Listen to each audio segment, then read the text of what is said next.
Class শেষে তুমি অফিসে আমার সাথে দেখা করবে। স্যার আমরাও কি আসবো? না, শুধু এই মেয়েটা যাবে। এখন তিনজনই হাত লম্বা করে মেলে ধরো। প্রতিজনের দুই হাতে দুই বাড়ি করে 4 বাড়ি বেতের আঘাত পড়ল। নতুন স্যারের হাতে বেত্রাঘাত খেয়ে ক্লাসের পিছনের বেঞ্চে গিয়ে বসল পিয়াসা। তারা 3 বন্ধু মিলেই মার খেয়েছে। ক্লাসের দরজার সামনে দিয়ে অন্য ক্লাসে যেতে রায়হান স্যারও দেখে ফেলেছে। লজ্জায় মাথা কাটার মতো অবস্থা পিয়াসার। কারণ রায়হান স্যার তাকে ভালো জানে। তাদের অপরাধ তারা ক্লাস ফাঁকি দিয়ে সিনেমা দেখতে গিয়েছে।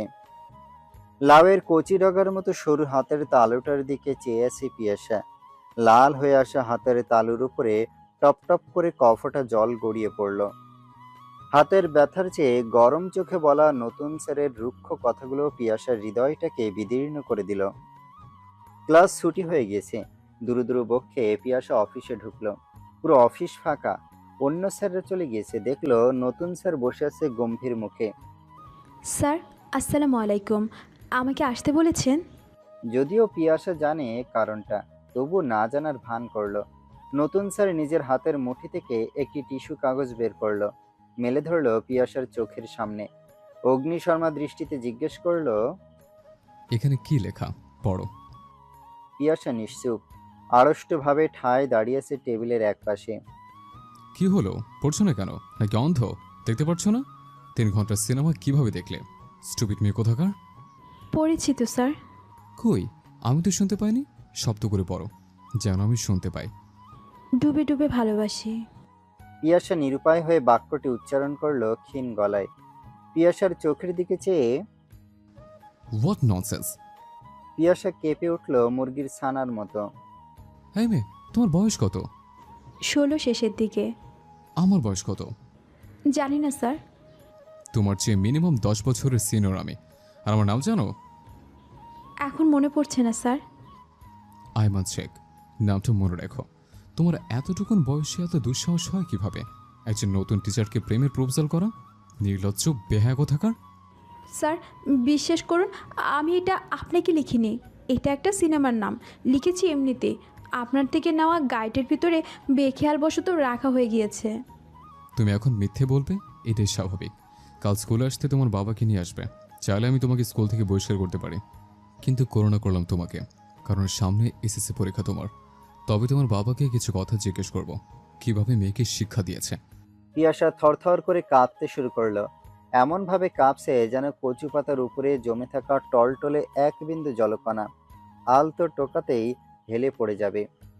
বোবাস্বরে কেঁদে ফেলল সে। দুহাতে জোড় করে অনুরোধ করলো। স্যার, এমনটা করবেন না। অভিভাবক আমার নামে এমন অভিযোগ শুনলে মেরেই ফেলবে আমাকে। আমি কথা দিচ্ছি, আর কোনোদিন আপনার সাথে কোনো ভুলই হবে না। আপনার দিকে চোখ তুলে চাইবও না। আপনার কথা মান্য করে চলবো। আমাকে ক্ষমা করে দিন। ওকে, অভিভাবক আনতে হবে না। যাও, ক্ষমা করলাম। মন দিয়ে পড়াশোনা করবে। জি স্যার। বলে মাথা নত করে পিয়াসা অফিস ত্যাগ করলো। তারপর হতে পিয়াসা খুব সচেতনভাবে চলাফেরা করে স্কুলে। আয়মান স্যারের সামনে কোনো ভুল ধরা পড়লে নিস্তার নেই। আয়মান স্যারও পিয়াসাকে নজরে রাখে।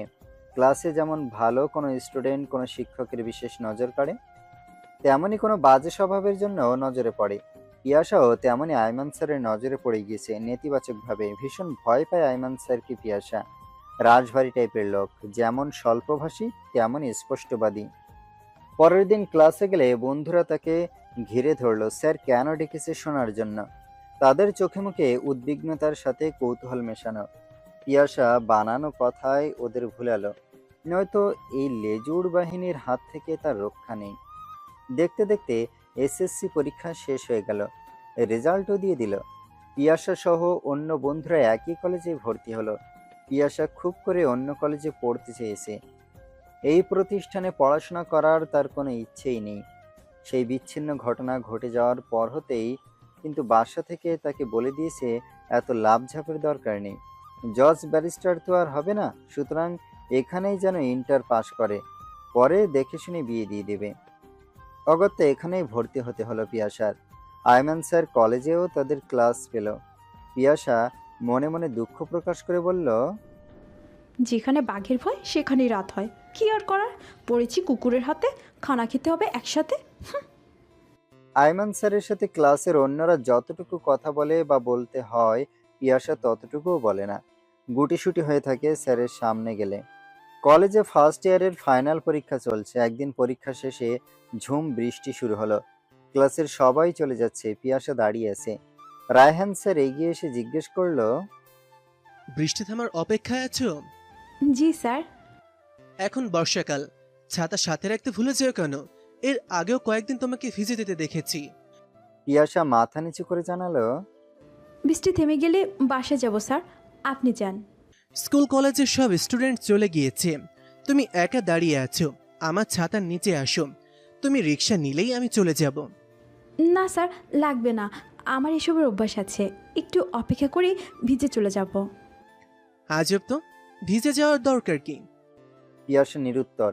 কতক্ষণ দাঁড়িয়ে থাকবে? আজ পিঠের চামড়া আস্ত রবে না বাসায় গেলে। কাল আবার তোমাদের এক্সাম আছে, প্রস্তুতি নিতে হবে না? তোমার বাসা কি বেশি দূরে?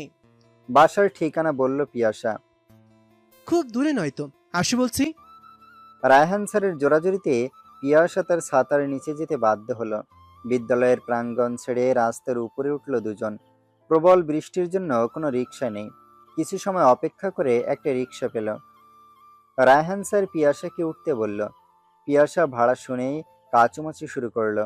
স্যারকে বলাও যাচ্ছে না এই ভাড়া তার কাছে নেই।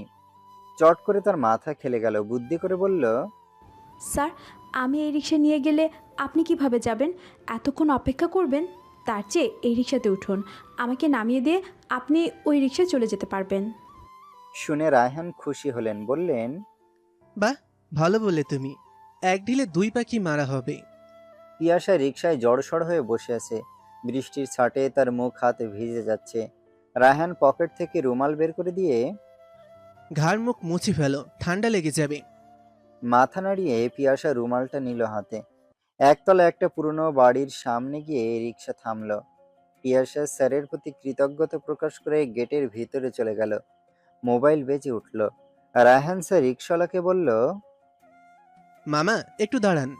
রিকশা টানলে বাতাস আর বৃষ্টির জন্য মোবাইলে কথা বলতে অসুবিধা। রিসিভ করে জরুরি ফোনালাপ সেরে নিল রায়হান। মিনিট ব্যবধানে তার কানে অচেতন গলার চিৎকার ভেসে এলো বাড়িটির ভেতর থেকে। রায়হান নিবিড় দৃষ্টি দিয়ে চাইল সেদিকে। পিয়াসাকে দেখা যাচ্ছে গেট বরাবর রুমটার মাঝে, এবং দেখতে পেল মাঝবয়সী এক মহিলা পিয়াসার চুলের ঝুঁটি ধরে বলছে, জমিদারের বেটি, ঘরে কাম থাকে জানোস না? কলেজ থেকে আসতে এতক্ষণ লাগে নাকি ভাতার জোগাইছ? ছাতা ছাড়া এই বাদলাকালে কি ভাতার নামাইয়া দিল? পিরিত করো তোর মা মুইরা, আমার হইছে যত জ্বালা। রায়হান বাকরুদ্ধ হয়ে গেল। দ্রুত চলে এলো সেখান থেকে, কারণ পিয়াসা তাকে দেখতে পেলে কলেজে যাওয়াই ছেড়ে দেবে। এই অবস্থায় একটা মেয়েকে অহেতুক বিব্রতকর সিচুয়েশনে ফেলা কোনো সভ্য মানুষের কাজ নয়। এক পলক বাড়িটির দিকে চোখ বুলালো রায়হান। শরীরের নানা স্থানের ক্ষতর মতো বাড়িটির দেয়ালের স্থানে স্থানে পলেস্তারা খসে পড়েছে। লাগোয়া বেশ কয়েকটি রুম দেখা যাচ্ছে খোলা গেটের ভিতর দিয়ে। যেতে যেতে রায়হান ভাবতে থাকে, দূর থেকে কিছু মানুষের পারিবারিক জীবন আন্দাজ করা অকল্পনীয়। এত সুন্দর একটা মেয়ের জীবন এতটা বঞ্চনার, এতটা লাঞ্ছনার। রায়হানের বুকের ভেতর পিয়াসার জন্য সহানুভূতির চর জেগে উঠল। পিয়াসা তার জন্য জমে থাকা সব কাজ সেরে নেয়, হাত মুখ ধুয়ে ভাত খেয়ে নেয়, পড়াশোনা শেষ করে ঘুমিয়ে পড়ে সৎ ছোট বোনদের সাথে। আজ পরীক্ষা শেষ। পিয়াসা উৎফুল্ল মনে কলেজের বারান্দা দিয়ে হেঁটে যাচ্ছে। পিছন থেকে পিয়াসার সামনে একটা তাজা গোলাপ এসে পড়ল। পিয়াসা ঝুঁকে গোলাপটি কুড়িয়ে নিতে যাবে, অমনি কারো বলিষ্ঠ পায়ের স্যান্ডেলের নিচে চাপা পড়ে যায় ফুলটি। পিয়াসা মাথা তুলে চেয়ে দেখে আইমান স্যার। সে ভূত দেখার মতো ঘাবড়ে গেল। আড় ভাঙা স্বরে কাঁদো কাঁদো হয়ে বলল, স্যার, কে মেরেছে ফুল? আমি জানি না। কলেজে কি সুন্দর মেয়ে তুমি একা, আর দ্বিতীয়টি নেই? আর যদি নাই বা জানো, তাহলে ফুলটা তুলতে যাচ্ছিলে কেন? স্যার, ফুল আমার খুবই ভালো লাগে, তাই ফুলটা নিতে যাচ্ছিলাম। এখন বড় হচ্ছে তুমি, প্রেম করো আর যাই করো, সেটা তোমার ফ্রিডম। তবে অন্তত শিক্ষা প্রতিষ্ঠানের চত্বরের বাইরে গিয়ে করবে। এসব থার্ড ক্লাস কর্মযোগ্য যেন এখানে না দেখে। লুকানো ক্ষোভ আর দুঃখ নিয়ে পিয়াসা লম্বা লম্বা পা ফেলে আইমানের সামনে থেকে চলে গেল। হেয়ালি করে ভাবলো, পূর্বের জন্মে মনে হয় আমার কপালে এটাই লেখা ছিল। হে বালিকা, একদা তুমি ধরণীতে পদার্পণ করিবে, কারণে অকারণে এক যুবক শিক্ষক দ্বারা অপমানিত হইবে, যে তোমাকে দেখলেই যুবক রূপধারীতে বয়স্কার বেশ ধরিবে। দূর, কি সাইপার চিন্তা করছি বলে পিয়াসা নিজের মাথায় নিজেই মৃদু ধাক্কা দিল। আয়মান কলেজের বারান্দা ধরে এগিয়ে গেল, খুঁজে দেখলো কেউ নেই। তাহলে ফুল ছোড়া ছেলেটি কই? মনে হয় আমাকে দেখেই পালিয়েছে। পুনরায় গিয়ে দলিত মথিত হওয়া ফুলটার দিকে চাইল। আমি ফুল খুব ভালোবাসি স্যার। পিয়াসার নরম হয়ে বলা বাক্যটি নিজের অজান্তেই মনে হলো আবার। সেকেন্ড ইয়ারে উঠে গেল পিয়াসা। ক্লাসের অন্য বন্ধুরা আয়মান স্যারের কাছে কোচিং করছে, পিয়াসা অন্যদের সাথে কোচিং করছে, কারণ ইংরেজির জন্য আয়মান স্যার ভালো। কোচিং ক্লাস হয় কলেজের কমন রুমে। আর স্যার এখনো আসেনি কোচিং ক্লাসে। সব বন্ধুরা নানান খুনসুটিতে মেতে উঠেছে। পিয়াসাদের এই বন্ধু গ্রুপের নাম হলো গ্লু বাহিনী। সুপার গ্লুর আঠার মতো তারা একে অপরের সাথে আষ্টে পৃষ্ঠে লেগে থাকে। এই, তোরা একটা কৌতুক শুনবি? বল তো শুনি, তোর আবার কৌতুক? ঘুরে ফিরে যেই লাও সেই কদু। এই পেশা, চুপ কর। হিরু শোন, আজ থেকে এই মুহূর্ত থেকে তোর সাথে আমার আড়ি। যেদিন তুই পিয়াসা বলে ডাকবি, ঠিক সেই দিন তোর সাথে কথা হবে। বলে মুখ চেপে মিটমিট করে হাসলো। তুই এত বেশরম মাইয়া কেন? পাশ থেকে জুলি বলল, এই ব্যাপার না, জুলি বাদ দে। যেবার মতো এমন একটা খাটাস দোষ থাকার দরকার আছে, সময় অসময় কাজে লাগানো যাবে। একদমে বলল পিয়াসা। এই পেশা, কৌতুকটা শুনে যা। আরে নেওয়ার আগে স্ত্রী তার স্বামীকে জিজ্ঞেস করছে শিশু সুলভ কণ্ঠে, ওখো আমি মরে গেলে তুমি কি করবে? পাগল হয়ে যাবো জান। আচ্ছা, তুমি কি আবার বিয়ে করবে? অবশ্যই বিয়ে করবো জান। কি? তুমি এত বড় বিমান? পাগলে কখন কি করে, ঠিক আছে জান। শান্ত স্বভাবের পিয়াসাও অন্য বন্ধুদের সাথে হেসে কুটি কুটি হলো। আরেকটা কৌতুক শুনবি? পার্কের একটা বেঞ্চেতে বসে আছে প্রেমিক প্রেমিকা। তারা একে অন্যের প্রতি প্রেমের পরিমাপ বোঝাচ্ছে। এক পর্যায়ে প্রেমিকটি উঠে দাঁড়িয়ে গেল, চোখে মুখে রাজ্যের অস্থিরতা। একটু খোলা জায়গায় গিয়ে বুক টান টান করে দাঁড়ালো, দুহাত মেলে ধরে আকাশের দিকে মুখ তুলে বলল, প্রিয়া, আমরা স্বাধীনভাবে প্রেম করব। কেউ কোনো বাধা হয়ে আসতে পারবে না, কারণ এই পৃথিবী শুধু তোমার আমার, আমাদের দুজনার। পার্কের মাঝ বরাবর মেঠো পথ ধরে হেঁটে যাচ্ছে এক প্রবীণ লোক। তিনি শুনতে পেয়ে এগিয়ে এলেন প্রেমিক ছেলেটির সামনে, বললেন, তাহলে কি তোমরা দুজন ছাড়া এই পৃথিবীতে বাস করা আমরা সবাই ভাড়াটিয়া?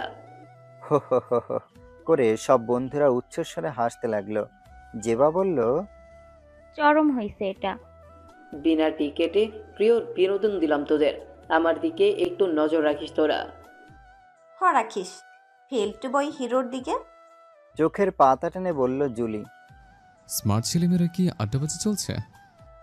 বলেই আয়মান স্যার চলে এলো। সবগুলো বোবা হয়ে গেল পলকেই। কোচিং চলাকালীন রায়হান স্যারও ক্লাসে ঢুকলো।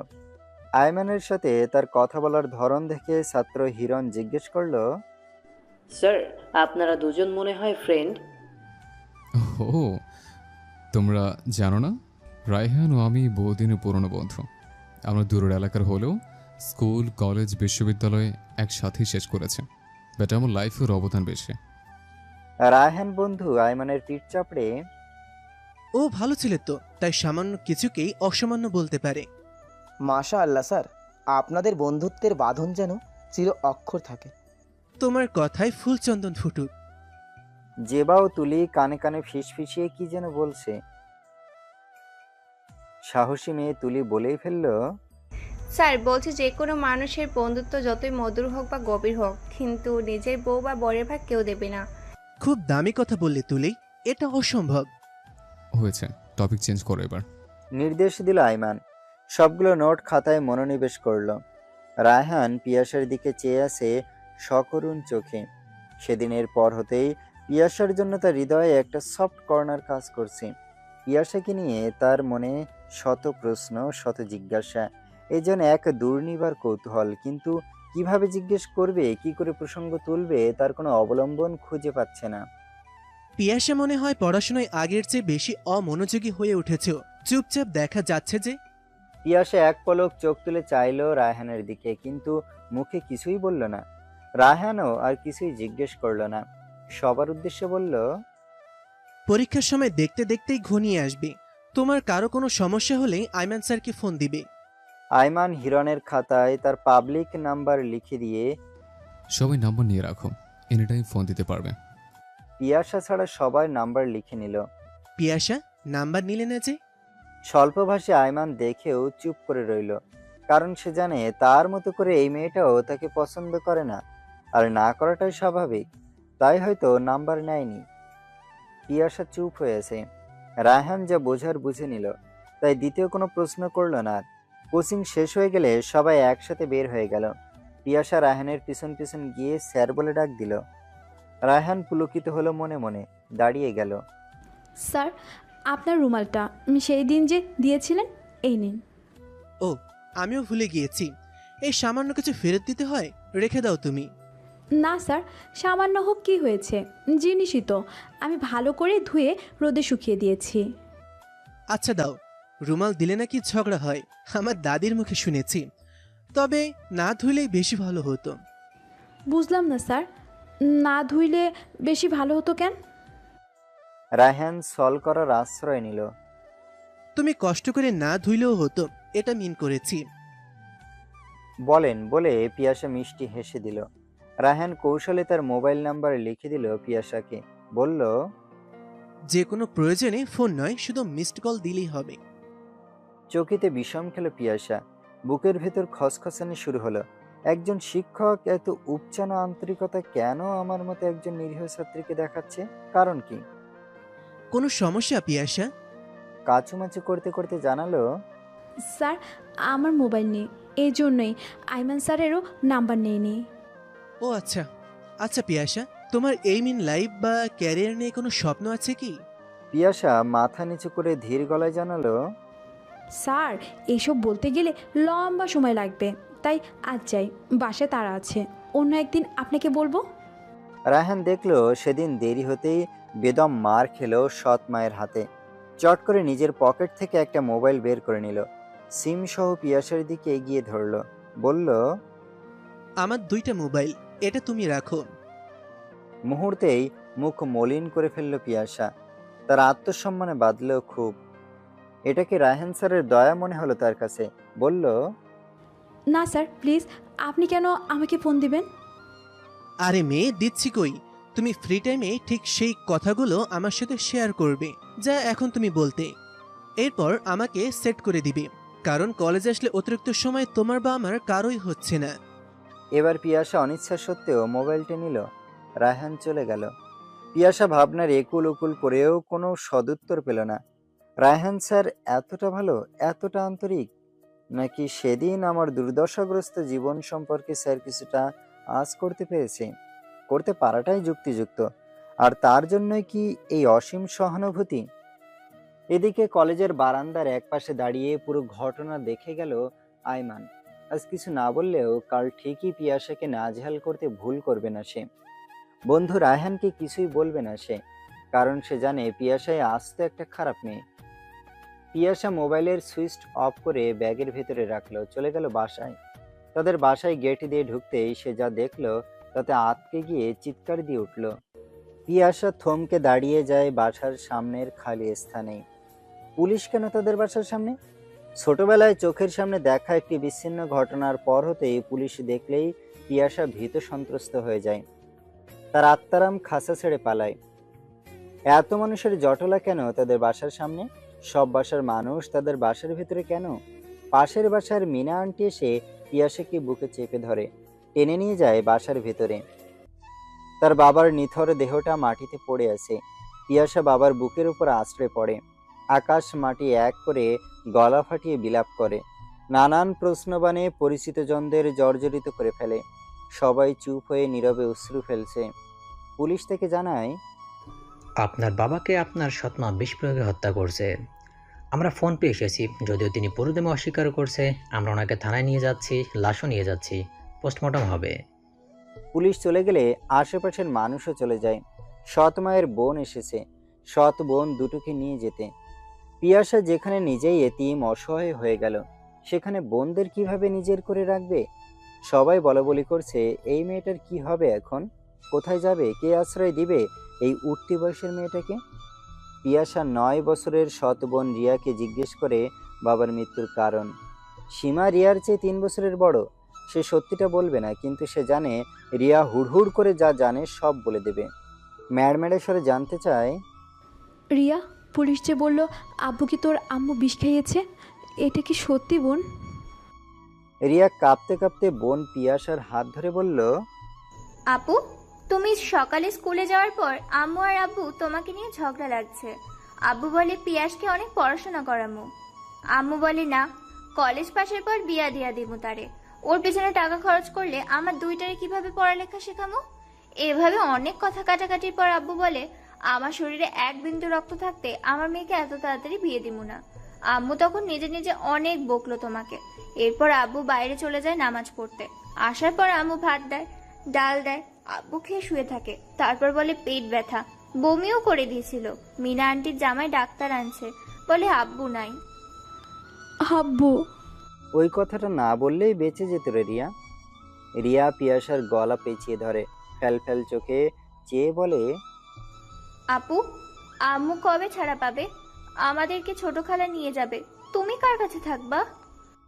পিয়াসা হু হু করে অশ্রুপাত করতে লাগলো, বলল, না, আমি কি করে জানবো রে? আর আব্বুর লাশ দাফন হোক আগে, তারপর গ্রামে চলে যাব কোনো আত্মীয়দের বাড়িতে। এদিকে প্রত্যাশিত সময় অতিবাহিত হয়ে গেল, পিয়াসার কোনো খবর নেই। রায়হান বিচলিত হয়ে পড়ল, ভয়ে ফোনও দিতে পারছে না। সাইলেন্ট না থাকলে ফোন বেজে উঠবে, পরে সৎ মায়ের হাতে মেয়েটা মার খাবে, এই ভেবে 2 শব্দের ছোট্ট একটা মেসেজ দিল। কেমন আছে প্রিয়াশা? Any problem? প্রতীক্ষার প্রহর কেটে গেল, তবুও কোনো রিপ্লাই এলো না। রায়হানের মাঝে অস্থিরতা বেড়ে দ্বিগুণ হয়ে গেল। পরপর টানা 2 দিন পিয়াসা কলেজে আসছে না, কোচিংও করছে না। সে যে পিয়াসাকে খুঁজছে এটা দ্বিতীয় কাউকে বুঝতে দিল না, খুব সচেতনভাবেই। এদিকে আয়মান ও কোচিং ক্লাসে অন্যদেরকে জিজ্ঞেস করলো, তোমাদের সাথে আরেক বন্ধু আসে না কেন? কিছু জানো তোমরা? জেবা, জুলি, নাহিদ উৎকণ্ঠা নিয়ে জানালো, স্যার জানি না, পিয়াসা তো ক্লাস মিস করবে না ভুল করেও, বরং ও বাসা থেকে বাইরে থাকতে পারলেই বাঁচে। আমরা কোনোভাবেই খোঁজ নিতে পারছি না, ওর তো মোবাইলও নেই। বাইরে থাকলে বাঁচে মানে? অসুস্থ তো হতে পারে। তা হতে পারে, কিন্তু তেমন অসুখ বিসুখ তো দেখি না তার। স্যার পিয়াসার সৎমা ঘরে, আমরা এর বেশি কিছু জানি না। স্যার কোনোভাবে কি ওর খোঁজ নেওয়ার ব্যবস্থা করা যায় না? ওদেরকে চিন্তাগ্রস্ত মুখে দেখে আয়মানেরও চোখের কোণে চিন্তার রেখা পরিস্ফুটিত হলো, বলল, অফিস থেকে ওর বাসার অ্যাড্রেস বের করা যায় কিনা দেখে। তাই করেন স্যার, প্লিজ, আজই, পারলে এক্ষুনি। দেখছে। বলে আয়মান উঠে গেল অফিসে। একটু পর পিয়াসার অ্যাড্রেস বের করে আনলো। তোমরা কেউ গিয়ে খবর নিতে পারো, যে মোবাইল নাম্বার দেওয়া আছে সেটা অফ পাচ্ছে। স্যার, আমি আর হিরণ কাল যাব, আজ তো সময় নেই। আচ্ছা, যেও তোমাদের সুবিধা মতো। রায়হান আর থাকতে পারছে না, বিকেলেই পিয়াসাদের বাসায় চলে গেল। মনে মনে স্রষ্টার প্রতি কৃতজ্ঞতা জ্ঞাপন করলো, সেদিন ধরণীর বুকে বৃষ্টি দিল বলে, নয়তো আজ কিভাবে তাদের বাসা চিনত। পিয়াসাদের গেটে ঢুকে ছোট একটি ছেলের সাহায্য নিয়ে বাসার ভিতরে গেল রায়হান। তাকে দেখেই বাসার ভিতরের লোকজন সরে গেল।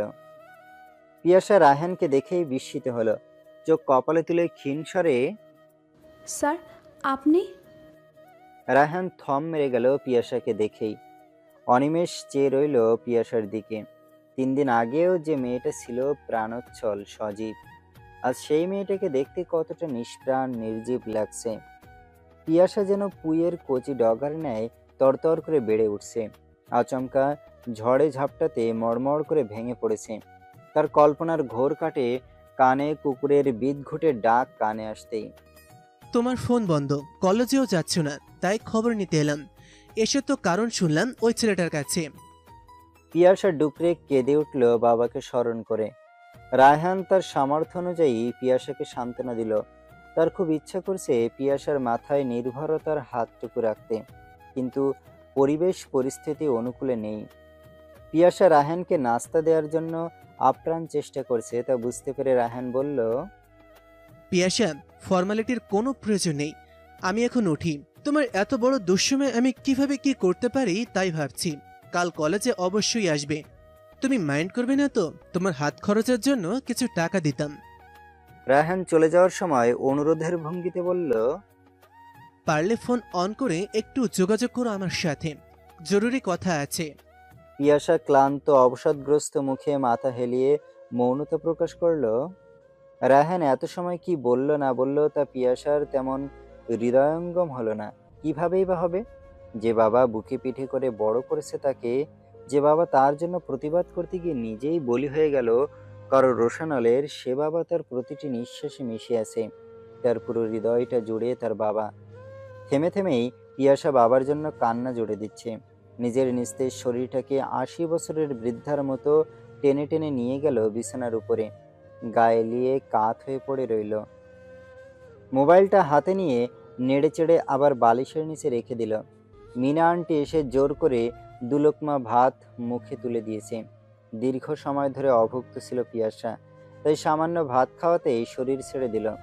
দু চোখে নেমে এলো এক পাহাড় ঘুম। তার সাথে রাতে মিনা আন্টি নিজেই ঘুমিয়েছে। পরের দিন সকালেই হিরণ নাহিদ তুলি এলো পিয়াসাদের বাসায়। ঘটনার আকস্মিকতা শুনে তারা ভীষণ মর্মাহত হলো। পিয়াসা তুলিকে জাপটে ধরে কান্না করতে লাগলো। তারা কি বলে সান্ত্বনা দেবে সে ভাষাটুকু হারিয়ে ফেলেছে। কিছু সময় অতিবাহিত হলে তাদের সাথে কলেজে যেতে অনুরোধ করলো পিয়াসাকে। পিয়াসা মিনমিন ভেজা কণ্ঠে জানালো, না রে, আমার পড়াশোনা করার টাকা নেই। আব্বুর ওই ঘরে যে ছোট 2 বোন ছিল আমার, তাদেরকে নিয়ে গিয়েছে তাদের খালা। আমি এই শহরে একা কোথায় থাকবো তোরাই বল? গ্রামে ফুপি আছে, দূর সম্পর্কের এক খালা আছে, তাদের কাছে গিয়ে উঠবো। কেন তোদের এই বাসায় থাকবি? জেমিনা আন্টির কথা বললি, উনি তোর খেয়াল রাখবে। এই বাসায় 2 মাসে ভাড়া বাকি। সকালে বাড়িওয়ালা এসেছে, উনি বলেছে ওনার ভাড়া দিতে হবে না, আমি যেন বাসা ছেড়ে দেই। বাসার সব জিনিসপত্র বেচে উনি টাকা নিয়ে নেবেন, তাতে ওনার পাওনা টাকা শোধ হয়ে যাবে। শুনে ওরা হতাশ হয়ে মাথায় হাত দিয়ে বসে পড়ল। পরে বলল, অন্তত বের হয়ে আয় আমাদের সাথে, বাইরের আলো বাতাস একটু গায়ে লাগুক তোর। না রে, তোরা চলে যা, আমার কিছুই ভালো লাগছে না। পুরো দুনিয়াকে বিভীষিকাময় লাগছে, কোথাও যেন কোনো আলো নেই। পিতামাতাহীন একটা এতিম মেয়ের জীবনে এতটা নির্মম আর দুর্বিষহ হতে পারে, তা এই কয়দিনে মর্মে মর্মে উপলব্ধি করতে পেরেছি। বন্ধুরা কলেজে চলে গেল ব্যর্থ হয়ে। গিয়ে ক্লাসের সবাইকে পিয়াসার বিষয় জানালো, আয়মান স্যারকে জানালো। আয়মান শুনে চমকে উঠল, ওদেরকে বলল, এটা কোনো কথা হলো? ও পড়াশোনা মোটামুটি ভালো, অন্তত ফাইনাল পরীক্ষাটা শেষ করুক। আমার কোচিংয়ের বেতন আর দিতে হবে না, আর অফিসে বললে অধ্যক্ষ তার বেতনও মৌকুফ করে দেবে নিশ্চিত। স্যার, ও থাকবে কোথায়? একটু থেমে আয়মান বলল, এটাও প্রশ্ন। ঢাকা শহরে কে কাকে কয়দিন রাখে, দেখি রোহানের সাথে আলাপ করে থাকার কোনো বন্দোবস্ত করা যায় কিনা। আর তোমরা বিকেলে একটু কষ্ট করে আবার যেও পিয়াসার কাছে, আমাকে ফোনে ধরিয়ে দিও। ওকে বুঝিয়ে বললে আশা করি শুনবে। যারা বিপদ তার মাথায় কাজ করে না, এই সময় অন্যদের এগিয়ে আসতে হয়। বন্ধুরা বেশ সন্তুষ্ট হলো আয়মান স্যারের উপর। কিয়ৎক্ষণ ভেবে পুনরায় বলল আয়মান, আচ্ছা থাক, আমি নিচে যাব, ফোনে কাজ নাও হতে পারে। তাহলে তো বেশ ভালো হয় স্যার, যেভাবেই হোক ওর গ্রামে যাওয়া বন্ধ করতেই হবে। আমরা এমন ভালো মিষ্টিভাষী বন্ধুকে ছাড়া নিরানন্দ জীবন চায় না। আয়মানকে তারা বাসার ঠিকানা ভালো করে বুঝিয়ে দিল। বিকেলে ক্লাস শেষে আয়মান একটি রিক্সা নিয়ে পিয়াসার বাসার দিকে রওনা দিল। বাসার কাছাকাছি যেতেই আয়মানের দৃষ্টি আটকে গেল সামনের একটি স্থানে। দেখতে পেল রাস্তার উপরে দাঁড়িয়ে বন্ধু রায়হান রিক্সা ডাকছে, তার পাশে দাঁড়িয়েছে পিয়াসা। আয়মান এক আকাশ অবাক বিস্ময় নিয়ে নির্বাক চোখে চেয়ে রইল, যেন পৃথিবীতে এইমাত্র ঘটে যাওয়া কোনো অত্যাশ্চর্য জিনিস তার দৃষ্টিগোচর হলো। সে যেন নিজের চোখ দুটোকেই বিশ্বাস করতে পারছে না। চাচা, রিক্সাটা একটু পিছনে নিয়ে রাস্তার একপাশে একটু রাখুন। রিক্সাওয়ালা আয়মানের নির্দেশনা মতে রিক্সাটি থামালো। আয়মান রিক্সার হুড় টেনে দিল, পকেট থেকে কালো বড় সানগ্লাসটি হাতে নিল, টিস্যু দিয়ে মুছে চোখে দিল, মাথায় ক্যাপ পরে নিল। শিকারীর ন্যায় স্থির চোখে রায়হান ও পিয়াসার গতিবিধি লক্ষ্য করছে। তারা কিন্তু আয়মানকে দেখছে না। সে দেখছে রায়হান রিকশা দরদাম করে ছেড়ে দিচ্ছে। একটু পর রায়হান চলে গেল একা একটি রিকশায় চড়ে। পিয়াসার দিকে হাত বাড়িয়ে কিছু দিল মনে হচ্ছে। পিয়াসা তাদের বাসার গেটের ভিতরে চলে গেল। প্রগাঢ় বিস্ময় তার রাশি রাশি কৌতূহলের সীমা অতিক্রম করে এবার আয়মান দোটানায় পড়ে গেল। একবার ভাবছে পিয়াসাকে গিয়ে জিজ্ঞেস করবে তার দেখা বিষয়টা, আবার ভাবছে না জানার মতো করে সে যা বলতে এসেছে তাই বলবে, আবার ভাবছে অন্য কিছু বলবে। অবশেষে স্থির হলো সে ফিরে যাবে পিয়াসার সাথে দেখা না করেই। কাল কলেজে যায় কিনা দেখবে। রিকশার হুড ফেলে দিল আয়মান নিজেই। মাথা তুলে গগন পানে চাইল। গোধূলির হরিদ্রাভ আকাশ ধীরে ধীরে নিকষ কালোই রূপ নিচ্ছে। একটু পরই চারপাশে জুড়ে সন্ধ্যার আলো আধার খেলা করবে। ঠোঁটের কোণে দেখা দিল চওড়া তির্যক হাসি। মনে মনে বলল, আমরা মানব জাতি এত ঈর্ষাপরায়ণ কেন, এত হিংসুটে কেন? হায় সেলুকাস, কি বিচিত্র! ঘড়ির কাঁটা দুটোর ঘরে সুই সুই, তবুও আয়মানের দু চোখে ঘুম আসছে না। বিনিদ্র রজনী পার করছে। ঘুমেরা যেন তার থেকে ছুটি নিয়েছে এই রাতে। প্রচণ্ড বিরক্তি নিয়ে একটা সিগারেট ঠোঁটের মাঝে চেপে ধরল। লাইটার দিয়ে জ্বালাতেই কি ভেবে আবার সিগারেটটা প্যাকেটে ভরে রেখে দিল। পরের দিন কলেজে ক্লাসে গিয়েই আয়মানের চোখ দুটো পিয়াসাকে খুঁজল। পিয়াসাকে দেখতে পেয়ে দ্বিতীয় দফায় অবাক হয়ে গেল সে। নিজেকেই গোপনে প্রশ্ন করল, কি আশ্চর্য, যেখানে এই মেয়ের ঘনিষ্ঠ বন্ধুরাও সশরীরে গিয়ে তাকে কলেজে আনতে পারেনি, পরে আসার জন্য রাজি করাতেও চূড়ান্তভাবে ব্যর্থ হলো, সেখানে রায়হান দেখা করায় কথা বলায় মেয়েটা কি বুঝে নিল? কি মারাত্মক পাওয়ার রায়হানের! চাপা স্বভাবের আয়মান হৃদ্যতাপূর্ণ কণ্ঠে পিয়াসার দিকে চেয়ে, পিয়াসা, মন খারাপ করো না, সব শুনেছ ওদের কাছ থেকে। জন্ম, মৃত্যু, বিয়ে কারো হাতে নেই। সিদ্ধান্ত পরিবর্তন করেছে দেখে ভালো লাগলো। ক্লাস শেষে কোচিংয়ে এসো। পিয়াসা কিছুই বলল না। আবার অবাকও হলো না আয়মানের আন্তরিকতায়, কারণ এমন সময় শত্রুর মুখ দিয়েও মধুর বুলি বের হয়। সজল দুটি চোখে আয়মানের দিকে চাইল পিয়াসা। বিকেলে কোচিং শেষে আয়মান পিয়াসাকে জিজ্ঞেস করলো, পিয়াসা, তুমি আগের মতো পড়াশোনা চালিয়ে যাবে। আমরা কোচিংয়ে টাকা দিতে হবে না, আর কলেজের বেতনও তোমার মওকুফ করা হয়েছে। আপনাকে অনেক ধন্যবাদ স্যার। কৃতজ্ঞতাপূর্ণ চাহনিতে বলল পিয়াসা। নাহিদ, তুলি, জেবা, হিরণ পিয়াসার দিকে চেয়ে, স্যার কি বললো শুনলি তো? আচ্ছা, থাকার কি বন্দোবস্ত হলো রে? আপাতত মিনা আন্টির বাসায় থাকবো, ওনার মেয়ের সাথে ঘুমাবো রাতে। তাহলে থাকার ব্যবস্থা হলো, পড়াও কন্টিনিউ চলবে। বাকি রইল তোর খাওয়ার খরচ, ব্যক্তিগত হাত খরচ, এসব। তার ব্যবস্থা হয়েছে। কে করলো সেটা? তুই না বললি তিন কুলে তোর কেউ নেই? যার কেউ নেই তার জন্য আল্লাহ ফেরেশতা স্বরূপ কাউকে পাঠিয়ে দেয়। আলহামদুলিল্লাহ, শুনে স্বস্তি পেলাম দোস্ত। তো তোর সেই ফেরেস্তাটা কে পিয়াস?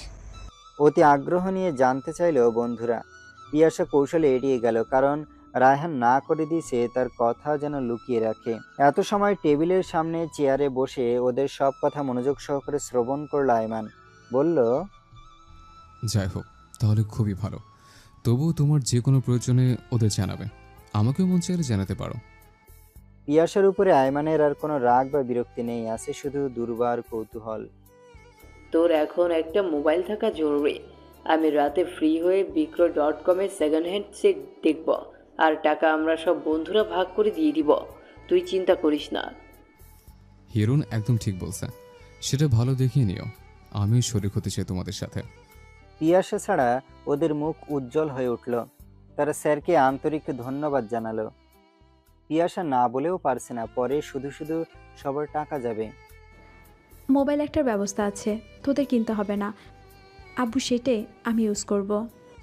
পিয়াসা তার বাবার ব্যবহারকারী নাম্বার সব বন্ধুদের দিল। রায়হানকে পিয়াসা মোবাইল ফেরত দিয়ে দিয়েছে।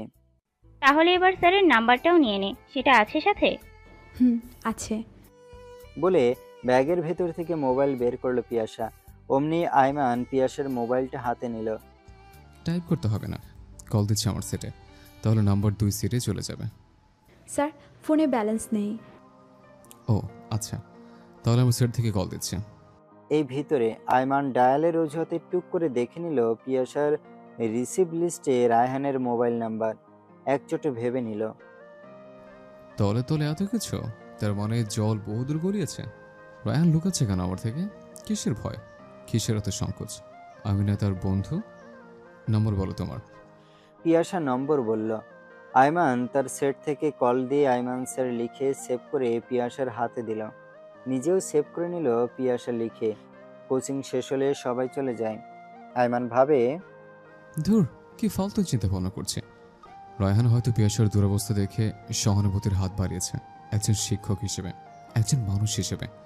অন্য কিছু হলে রায়হান আমাকে না জেনে হজম করতেই পারতো না। কোচিং শেষে পিয়াসা হেঁটে হেঁটে বাসার পথ ধরে। আয়মান একটু অপেক্ষা করে একটা রিকশায় ওঠে। রিকশার হুড় ফেলে দেয়। পিয়াসার কাছাকাছি গিয়ে রিকশা থামায়। এই পিয়াসা, এই। পরিচিত কণ্ঠস্বর শুনে পিয়াসা হাঁটার গতি ধীর করে দাঁড়ায়, ঘাড় ঘুরিয়ে চায়। আয়মানকে দেখে রীতিমতো ভড়কে যায় সে। স্যার, আপনি? কি হয়েছে? আয়মান স্মিত হেসে, আমি এদিক দিয়ে যাচ্ছিলাম, সামনে একটু কাজ আছে। তোমার বাসা কোথায়? হেরে যাচ্ছ যে, রিক্সা আসো, পৌঁছে দেই। পিয়াসার দোকান লাল হয়ে গেল শুনে। যে মানুষ নিজের বইয়ের ভাঁজে একটি সিনেমার নাম দেখে ভুল বুঝেছে, চরম অপমান করেছে, ধিক্কার দিয়েছে, অথচ নিজেই তার পাশে রিকশায় বসতে চায়। সমীকরণটা কিছুতেই মিলাতে পারছে না পিয়াসা। থম মেরে দাঁড়িয়ে বলল, না স্যার, আপনি যান প্লিজ, আমি যেতে পারবো। এভাবে অভ্যস্ত আছি আগে থেকেই। তুমি মনে হয় আগের বিষয়গুলো নিয়ে আমার উপর অভিমান বসে রেখেছ। না স্যার, না। অভিমান কি সবার উপর করা যায়? অভিমান তার উপরই আসে যার উপরে পাওয়ার অধিকার আছে। আচ্ছা, তাহলে তোমাকে একটা রিক্সা ডেকে ভাড়া দিয়ে দিই, তুমি একা চলে যাও। না, একদম না স্যার, এসবের দরকার নেই। ওকে, সাবধানে যেও। বলে আয়মান রিকশা নিয়ে সামনে চলে গেল। পিয়াসা পিছনে পড়ে রইল। রাস্তার পাশে ঘেঁষে একটি হোটেলে ঢুকে বসলো। তীক্ষ্ণ নজর রাখলো পথের উপরে। এক পলক দেখলো রায়হানের বাইকে চড়ে পিয়াসা বাসায় যাচ্ছে। কিন্তু রায়হান তো আরো আগেই কলেজ থেকে চলে গেল। তার মানে ফোনে যোগাযোগ করে এলো পৌঁছে দিতে। লম্বা শ্বাস ছেড়ে আয়মান হোটেল থেকে বেরিয়ে গেল। নিজের দোষেই আজ সে দোষী। কারো ঘাড়ে দোষ চাপাবার সামান্যতম সুযোগ নেই। ঝিমিয়ে পড়া শরতের স্নিগ্ধ বিকেল, শরতের নীলাকাশে শুভ্র মেঘের ভেলা, এদিক ওদিক নীল সাদা পুঞ্জ মেঘদলের ভেসে ভেসে ওড়াউড়ি। রায়হান শিহরিত, তার অনুভূতিগুলো অন্যভাবে নাড়া দিচ্ছে পিয়াসাকে নিয়ে।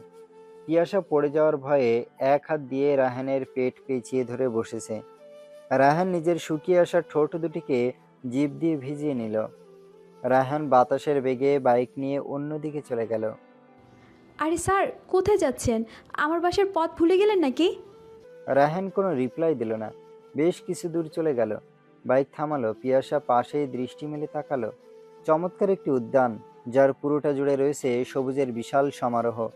পিয়াসা মুগ্ধ নয়নে চোখ ঘুরিয়ে ঘুরিয়ে দেখছে। আমাকে এখানে কেন এনেছেন স্যার?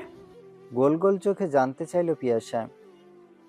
সুন্দর কোনো কথা সুন্দর জায়গাতেই বলতে হয় প্রিয়াসা। তোমার বাসায় সেই উপযুক্ত পরিবেশ নেই। আসো, উদ্যানের ভেতরে গিয়ে যে কোনো একটা বৃক্ষদ্বারে বসি, তারপর বলছি। দুজনে হেঁটে গেল একটু ভেতরে। দাঁড়িয়ে রইল পিয়াসা। রায়হান দুপা এগিয়ে গিয়ে ফুল গাছ থেকে একটা নাম না জানা ফুল ছিঁড়ে নিয়ে এলো। বলো তো, ফুলটা কেন নিলাম? পিয়াসা জিজ্ঞাসু চোখে ভুরু কুঁচকে চাইল রায়হানের দিকে। ভনিতা না করেই সার কথাটাই বলে ফেরি প্রায়ান্তে। সূচনা, বিস্তারিত, উপকারিতা, অপকারিতা, উপসংহার না হয় পরেই বলছি। আচ্ছা পিয়াসা, আমি যদি তোমার আস্ত জীবনের দায়িত্ব নিতে চাই, তোমার কি কোনো আপত্তি আছে? পিয়াসা শুকনো মাটিতে ওষ্ঠা খাওয়ার মতো ভ্যাবাচাকা খেয়ে গেল শুনে। চোখ কপালে তুলল। আড়ষ্ট হয়ে এদিক ওদিক চাইল অচেনা আগন্তুকের মতো। নিজের কানকে বিশ্বাস করতে পারছে না। লুকিয়ে নিজের হাতে চিমটি কাটল। বুঝে নিল সে স্বপ্ন দেখছে না, যা শুনেছে সত্যি শুনেছে। রায়হানের মুখশ্রীতে নীরব চাহনিতে চাইল। মিলানো ঠোঁট দুটো একটু ফাঁক করে বলল, আপনি ঠিক আছেন তো স্যার? রায়হান হেসে ফেলল। নিজের কপালের দিকে এগিয়ে আসা চুলগুলোকে 5 আঙুল গলিয়ে পিছনে ঠেলে দিল। রসপূর্ণ কণ্ঠে বলল, তোমার জায়গায় আমি হলেও এমন ভীষণ খেতাম। সেদিন বৃষ্টির মধ্যে তোমাকে তোমাদের বাসায় পৌঁছে দিলাম। তুমি ভেতরে চলে যাওয়ার পর আমার ফোন আসাতে একটু থামতে হয়। তখন তোমার ওপর সৎ মায়ের অমানবিক আচরণ দেখতে পাই। ঠিক ওই মুহূর্তে কোনো এক অজ্ঞাত কারণে তোমাকে আমার ভালো লেগে যায়। ইচ্ছা ছিল তোমার সাথে অল্প স্বল্প কথার মাঝে মাঝে তোমার পারিবারিক জীবন সম্পর্কে জানব, যে জন্য মোবাইলও দিলাম তোমাকে। এভাবে সখ্যতা হলে তা বন্ধুত্বে গড়াবে, তারপর প্রেমের প্রপোজাল দিব। কিন্তু তোমার বাবার অকাল মৃত্যুতে সব ওলটপালট হয়ে গেল। তাই ডিসিশন নিতে হলো একেবারে তোমাকে বিয়ে করে ফেলার। কিন্তু তোমার ফাইনাল পরীক্ষার পরে তখন তুমি উপযুক্ত হবে, কেননা তুমি যার বাসায় এখন থাকো সেখানে কতদিন থাকতে পারবে। আর এই শহরে একজন তরুণী মেয়ের একা টিকে থাকা ভারী মুশকিল। একজন নির্ভরতার মানুষ থাকা চাই, যে ছায়ের মতন তার সাথে থাকবে, আগলে রাখবে যত্নে। আমি তোমার সেই মানুষটা হতে চাই পিয়াসা। অকপটে কথাগুলো বলে রায়হান একটু থামলো। বোতলের সিপি খুলে 3 কুলি পানি খেয়ে নিল পিপাসার্ত হয়ে। আমি তো আপনাকে স্যার হিসেবে জানি আর শ্রদ্ধা করি। এর ভিতরে আমার পাশে আপনার সহমর্মিতার হাত বাড়ানোকে আমি নিতান্তই স্বাভাবিক দৃষ্টিতে দেখেছি স্যার। তোমার ভাবনাটাও রাইট পিয়াসা। আর স্যার হলে, বন্ধু হলে, বিয়ে হলে কি শ্রদ্ধা করা যায় না? আর শোনো, সবার থেকে সবসময় শ্রদ্ধা বিনম্রতা পেতে ভালোও লাগে না, বিশেষ করে তোমার মতন কারো কাছ থেকে। আশা করি বুঝতে পেরেছো আমার ইঙ্গিত। তুমি আমাকে একটু এসব কম দেখাবে, বন্ধুর দৃষ্টিতে দেখার চেষ্টা করো প্লিজ। স্যার, আমি যদি আপনার প্রপোজাল রিফিউজ করি তাহলে কি আপনি আমার কোনো ক্ষতি করবেন? রায়হান খুব করে হেসে ফেলল। এই চিনলে মোড়ে, এটা আমার ব্যক্তিগত স্বাধীনতা। আমি হার্ট হব, মানসিকভাবে ভেঙে পড়ব, তাই বলে ভালোবাসার মানুষটার ক্ষতি করব? ইম্পসিবল। আমরা মানুষ, সৃষ্টির সেরা জীব। আর সেরা জীব মানুষ হয়ে মানুষের ক্ষতি করা তো অমানুষের কাজ। আমাকে কি তোমার অমানুষ মনে হচ্ছে? ছি ছি ছি, একদম না স্যার। আপনাকে আমি খুবই পছন্দ করি, খুব ভালো জানি, কিন্তু তা আপনার মতো করে নয়। যেহেতু পছন্দ করো, ভালোও লাগে, তাহলে বলো না আমার সাথে জীবন সমুদ্র পাড়ি দিতে আগ্রহী। রায়হান ব্যাকুল হয়ে আছে পিয়াসার মুখে হ্যাঁ সূচক ছোট্ট একটা শব্দ শোনার জন্য। তার হার্টবিট ক্রমশ বেড়ে যাচ্ছে। ক্ষমা করবেন স্যার, আমি পাই গরিব ঘরের সন্তান বলতে গেলে। এসব বর্ণিলতা আমাকে মানায় না, আমি পারবো না। রায়হান কল্পনাও করেনি পিয়াসার জবাবটা এমন হবে। হজম হচ্ছে না পিয়াসার কথা। অনুযোগ মিশ্রিত কণ্ঠে বলল, কি ছেলে মানুষই করছো প্রিয়াসা? পারবো না মানে কি? আমি কি প্রেম করতে বলেছি আমার সাথে? তা না হয় আমরা বিয়ের পরেই করব। আমি তো বিয়ের প্রস্তাব দিচ্ছি তোমাকে। তোমার বাবা থাকলে হয়তো ওনার কাছেই যেতাম তোমাকে চাইতে। তোমার পাত্র পছন্দ না হওয়ার কারণ? কোনো কারণ নেই স্যার। তাহলে ফিরিয়ে দিচ্ছি কেন আমাকে? হাতে থাকা ফুলটা পিয়াসার হাতের দিকে বাড়িয়ে দিল রায়হান। সরি স্যার, আমি এই ফুল নিতে পারবো না। রায়হান ফুলটাকে মুঠোয় পুরে কোসলে ফেলে দিল মাটিতে ছুঁড়ে। পিয়াসার এক হাত টেনে নিজের বুকের সাথে মিশে ধরল। টের পাচ্ছ কিছু? একবার যদি তোমার মাথাটা আমার বুকে রাখতে, শুনতে পেতে এর হৃদয় ভাঙার গর্জন। তুমি সময় নাও, প্রয়োজনে আমি অপেক্ষা করব। তবুও ফিরিয়ে দিও না। আমার সমস্তটা উজাড় করে দিয়ে জনম ভর তোমাকে ভালো রাখার চেষ্টা করব। তোমাকে ভীষণ ভালোবাসি প্রিয়াসা। পিয়াসা জোর করে নিজের হাতকে মুক্ত করে নিল রায়হানের হাতের ভেতর থেকে। বেজায় মন খারাপ হয়ে গেল। বুঝতেছে না রায়হানকে কি বলবে বা কি বলা উচিত। কিভাবে এখন কলেজের সামনের দিনগুলোতে চোখ মেলাবে। একটু মজবুত হয়ে মাথা নিচু করে বলল, স্যার, আপনার মাঝে আমাকে নিয়ে এত অনুরাগ এর আগে প্রকাশ করেননি। হুট করে আজ একেবারে বিয়ের কথা বলে ফেললেন, কেমন যেন লাগছে। আমি উঠি, খুব ক্ষুধা পেয়েছে। ও শিট, এক্সট্রিমলি সরি। আমার আগে উচিত ছিল তোমাকে লাঞ্চ করানো। অ্যাকচুয়ালি আবেগে বিবেক হারিয়ে ফেলেছি। বলে হেসে উঠে দাঁড়িয়ে গেল। পিয়াসাকে নিয়ে উদ্যানের ভেতর থেকে বের হয়ে গেল। পিয়াসা বাসায় গিয়ে খাবো বলল, কিন্তু রায়হান নাছোড়বান্দা। একটা নিকটস্থ রেস্টুরেন্টে ঢুকলো পিয়াসাকে নিয়ে।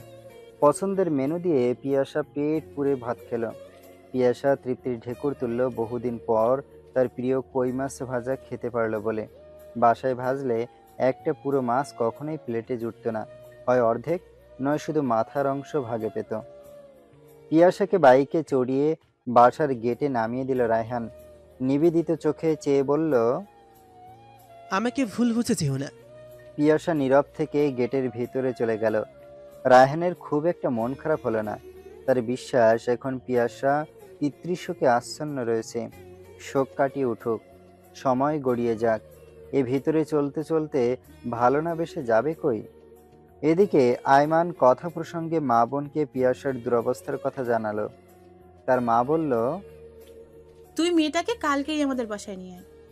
মা, ও আমাদের বাসায় আসবেই না, আমাকে ভয় পায়। একদিন তো বেদ দিয়ে মেরেছে, তাই আরেকদিন অনেক ঝেড়েছে। অন্য কোথাও থাকার ব্যবস্থা করা যায় কিনা ভাবো পারলে। ঢাকা শহরে মানুষ নিজে থাকতে জায়গা পায় না, আবার এমন একটা বিবাহযোগ্য মেয়ে রাখবে। তোরও যা কথা বেককলের মতো। আমাদের বাসায় জায়গা আছে, ও আলিশার সাথে ঘুমাবে। পাশ থেকে আয়মানের ছোট বোন আলিশা আনন্দে আত্মহারা হয়ে গেল।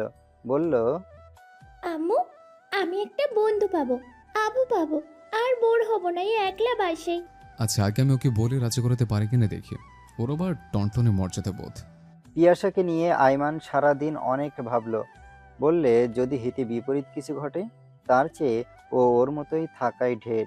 তবুও পরের দিন রাতে পিয়াসাকে ফোন দিল। পিয়াসা মোবাইল স্ক্রিনে চেয়ে দেখলো আয়মান স্যার লেখা।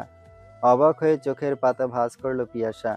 পড়ার কোনো প্রয়োজনে সম্ভবত ফোন দিয়ে এসেছেন, এই ভেবে রিসিভ করলো। হ্যালো, আসসালামু আলাইকুম স্যার। ওয়ালাইকুম আসসালাম। কেমন আছো তুমি? আলহামদুলিল্লাহ ভালো আছি স্যার, আপনি কেমন আছেন? ভালো আছে। তোমার সাথে একটু কথা ছিল, এখন বলবো নাকি কাল দেখা করবে? তোমার সুবিধা যেভাবে হয়।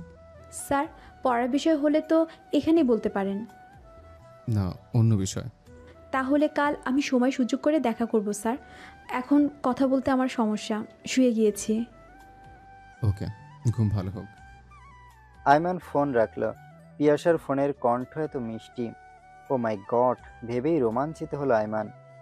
পিয়াসার মাথা চড়কির মতো ঘুরছে। কি হচ্ছে তার সাথে সব? কোনো অশুভ হাতছানি নয় তো? পরের দিন পিয়াসা ক্লাস ও কোচিং শেষে অফিসে যায়। আয়মান অফিসে কাজের বাহানায় থেকে যায়। সবাই চলে গিয়েছে, দু একজন অধস্তন কর্মচারী বাদে। পিয়াসার দিকে মুখ তুলে চাইলো একবার। চেয়ারে বসো। না স্যার, সমস্যা নেই, বলেন। পিয়াসা, তোমার কি কোথাও থাকার ব্যবস্থা হয়েছে? না স্যার, হয়নি। তার আর দরকারও নেই। ফাইনাল পরীক্ষা পর্যন্ত পাশের আন্টির বাসায় থাকবো, তারপর গ্রামে চলে যাব। গ্রামের ভার্সিটিতে অ্যাডমিট হব, টিউশনি করাবো, তাতেই চলে যাবে কোনো রকম। ঢাকায় কোনোভাবেই থাকা সম্ভব নয়। আমি যদি তোমার থাকার ব্যবস্থা করি, থাকবে? কোথায় স্যার? আমাদের বাসায়। জানে কি ভাবছো তুমি এখন? বাজ পড়া পাখির মতো পিয়াসা স্থির হয়ে গেল। আয়মানের বলা বাক্যদয়ের প্রতিটি শব্দ পিয়াসার কর্ণকুহরে প্রবেশ করেছে অগ্নিকন্যা হয়ে, যা তার হৃদয়ে বন্যী শিখার মতো দাউ দাউ করে জ্বলছে। পুড়ে ছাই হচ্ছে তার অন্তরখানি। মনে মনে বলল,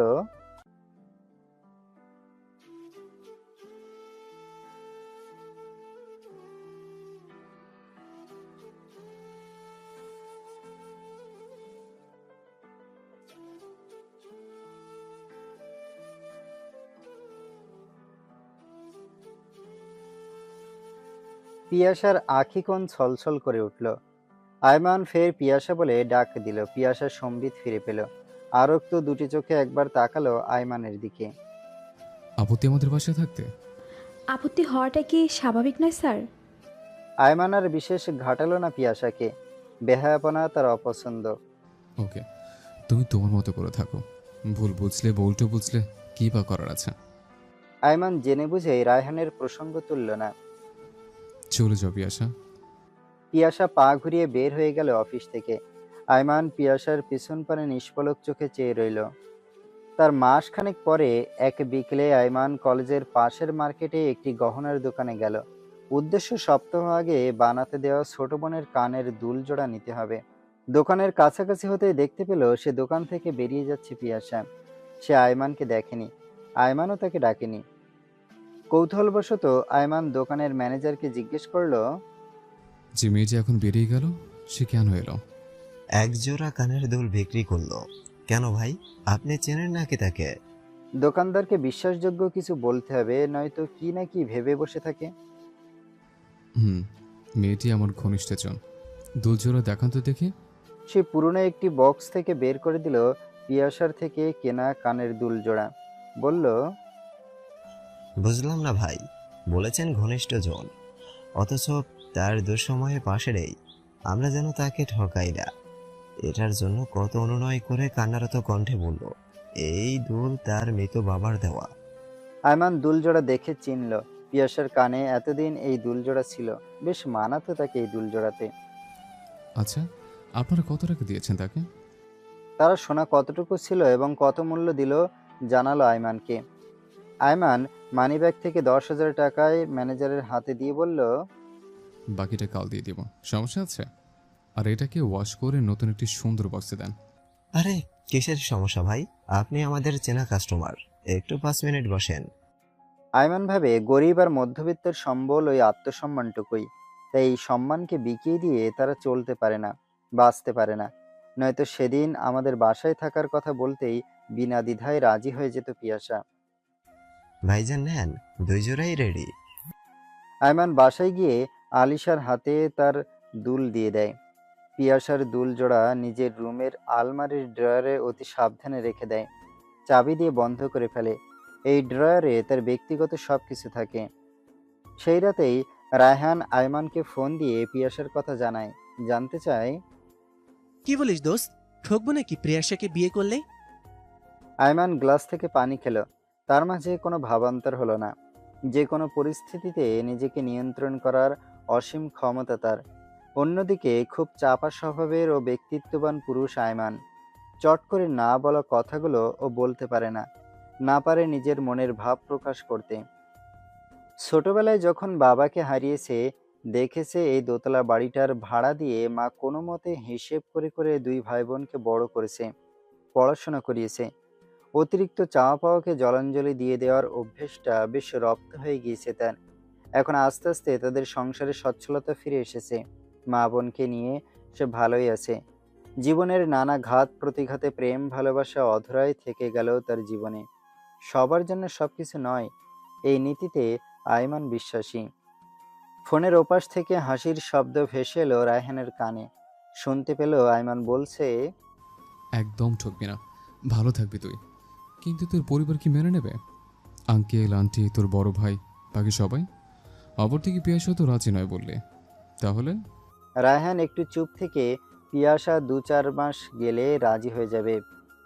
দরকার হলে ওর বন্ধুদেরকে দিয়ে ওকে ম্যানেজ করাবো, তোকে দিয়ে অনুরোধ করাবো। তুই নিজে প্রেম প্রণয় থেকে বিচ্ছিন্ন, তাই বলে কি বন্ধুর জন্য এতটুকু করতে পারবি না আইমান?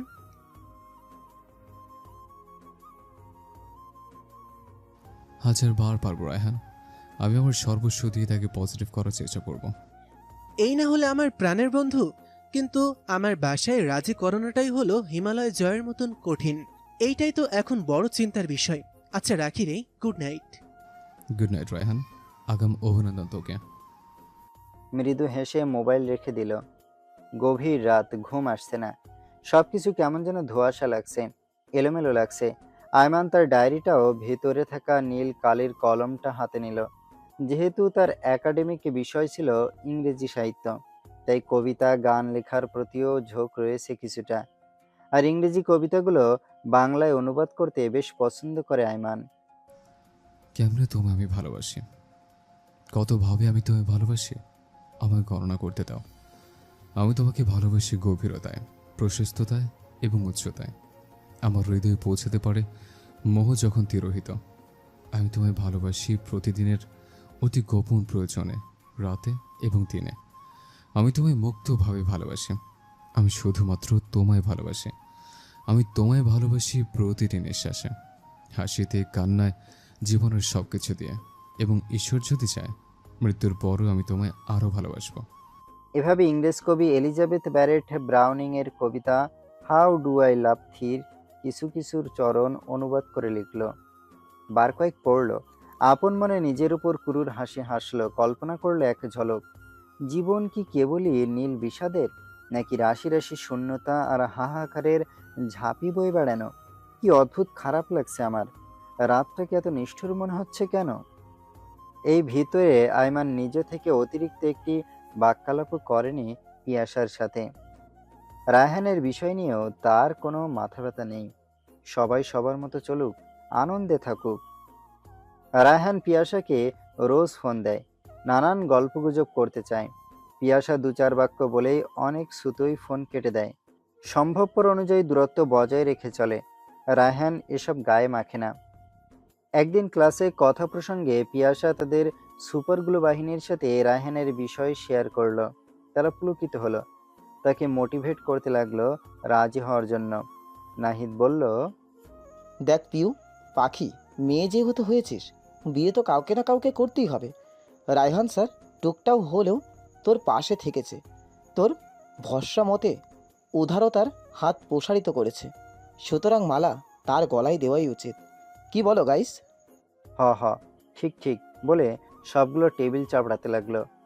পিয়াসা মুখকে ধূসর বর্ণ করে প্রতিক্রিয়া ব্যক্ত করলো। মনে না টানলে মালা দেওয়া যায় বা দেওয়া উচিত, তোরাই বল। আজব চিজ তুই পিয়াসা। তাহলে মন কারে চায় তোর? কাউকে না, আপাতত গেলাম, বাই, টাটা।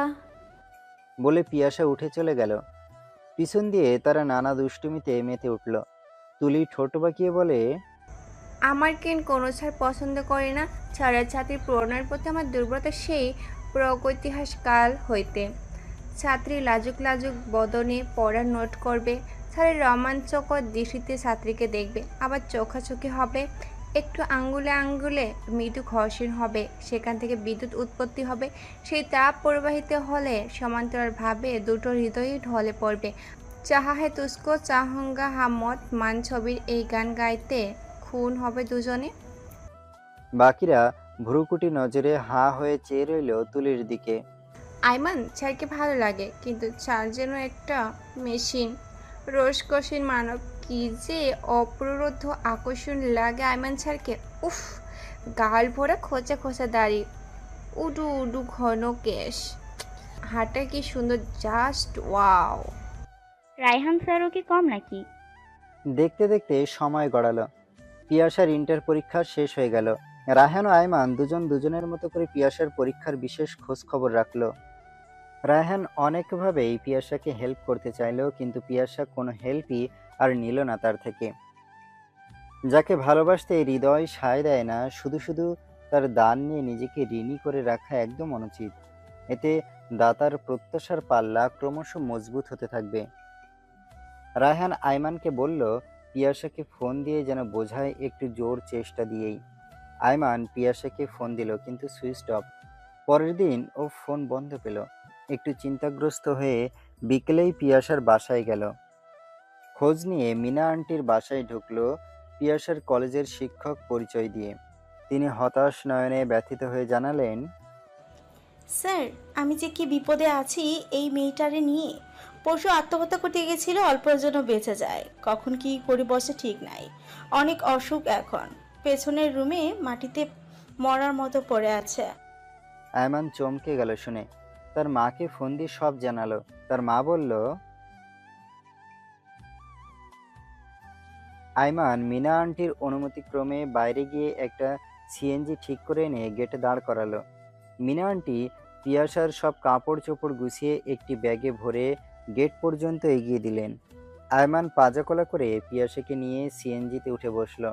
তার বুকের বাঁ পাশে পিয়াসাকে মিশিয়ে রেখেছে, নয়তো হাত সরিয়ে নিলেই পিয়াসা হেলে পড়ে যাবে। এদিকে রায়হান সুখ সুখ মনে শেষ বিকেলের দিকে আয়মানদের বাসার উদ্দেশ্যে পথ ধরল। উদ্দেশ্য পিয়াসার বিষয়ে সরাসরি যুক্তি পরামর্শ করতে হবে আয়মানের সাথে। বাসার গেটে পৌঁছাতেই সে নির্বাক হয়ে গেল। দেখলো আয়মান কোলে করে পিয়াসাকে নিয়ে তাদের বাসায় ঢুকছে। সে প্রায় দৌড়েই পাশের একটি চোখের ডাক্তারের চেম্বারে ঢুকলো। সিরিয়াস মোডে ব্যস্ততার ভঙ্গিতে, আসসালামু আলাইকুম, আমার চোখটা একটু দেখে দিন প্লিজ। আমার চশমার পাওয়ারটাও ঠিক আছে কিনা দেখুন। ডাক্তার চোখ দেখলো, পাওয়ার দেখলো, জানালো পাওয়ার ঠিক আছে। ডাক্তারের ভিজিট দিয়ে সে বের হয়ে গেল। একটি নীরব গলিতে ঢুকে সিগারেটের পর সিগারেটের ধোঁয়া ছাড়লো। চোখ দুটো রক্তিম বর্ণ ধারণ করলো, যেন রক্তচোষা পিশাচ। ভাবনার তলানিতে গিয়েও কোনো সমীকরণ মেলাতে পারছে না। আয়মানের চরিত্রের সাথে তার দৃষ্টিগোচর হওয়া বিষয়টা কিছুতেই যায় না। নিরেট, ভদ্র আর বেরসিক একটা ছেলে আয়মান। বিপরীত লিঙ্গের প্রতি তার বিন্দুমাত্র কিউরিওসিটি নেই। সেখানে অনুরাগ জন্মানোর প্রশ্নই ওঠে না। ভার্সিটিতে আইমানের প্রেমে হাবুডুবু খেয়েছে কত মেয়ে, আইমান পাত্তাই দেয়নি।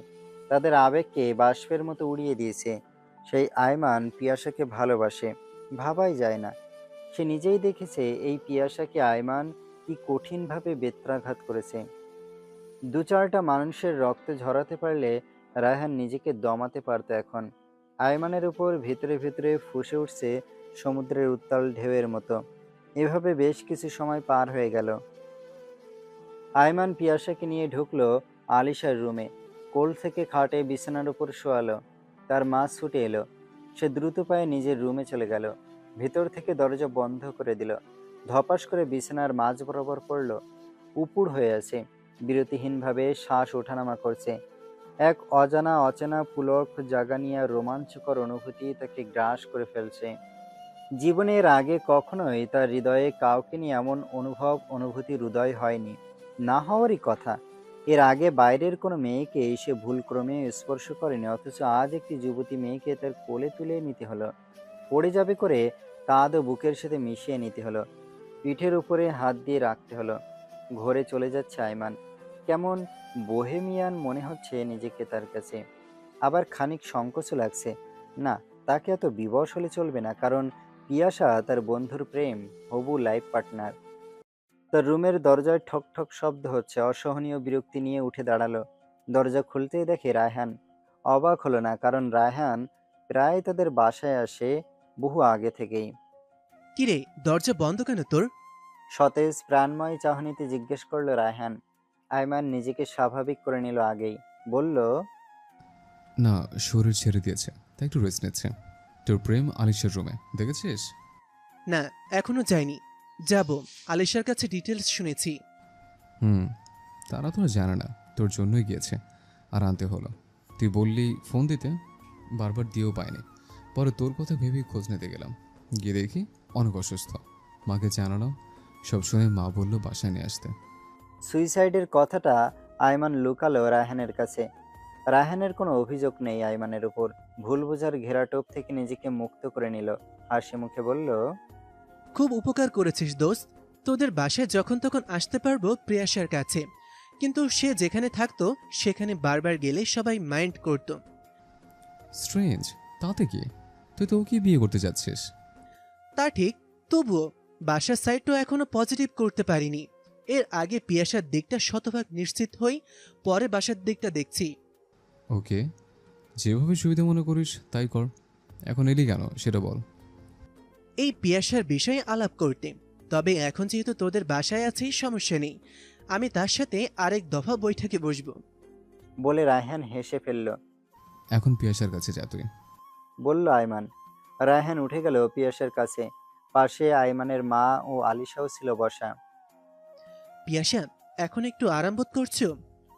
পিয়াসা শ্রদ্ধাবনত চোখে রায়হানকে দেখল, মিনমিনিয়ে বলল, একটু স্যার। আইমানের মা রায়হানের দিকে চেয়ে, ভালোই হলো, পিয়াসা তোমাদের দুই বন্ধুরই ছাত্রী, তাই তুমিও এসে এসে ওকে দেখে যেও। রায়হান মনে মনে আন্দোলিত হয়ে উঠল। অবশ্যই খালাম্মা, পিয়াসার দুঃসময়ে আইমান আমি দুজনেই পাশে রব। তো খালাম্মা, আমি এখন আসি, কাল আবার আসবো। পিয়াসার মাথায় হাত রেখে কোমল কণ্ঠে বিদায় নিল রায়হান। পিয়াসা রাতে আলিশাকে জিজ্ঞেস করল, আমি কিভাবে এসেছি তোমাদের বাসায়? তোমার স্যারের কাঁধে চড়ে। এই বলে হি করে কিটকিটিয়ে হেসে ফেলল আলিশা। তোমার কোনো হুঁশ ছিল না তখন পিয়াবু, ভাইয়া কোলে করে এনেছে। শুনে পিয়াসা মুখ ঢেকে ফেলল লজ্জায়। খুব অস্বস্তি হচ্ছে তার এখন। কি করবে বলো, ভাইয়া বেচারা যে নিরুপায় হয়ে গেল, কারণ আম্মাজানের হুকুম বলে কথা, অমান্য করার সাথে কার আছে। ৩-৪ দিনের মধ্যেই পিয়াসা সদ্য মাথা তুলে বেড়ে ওঠা কচি গাছের চারার মতন ঝরঝরে হয়ে গেল।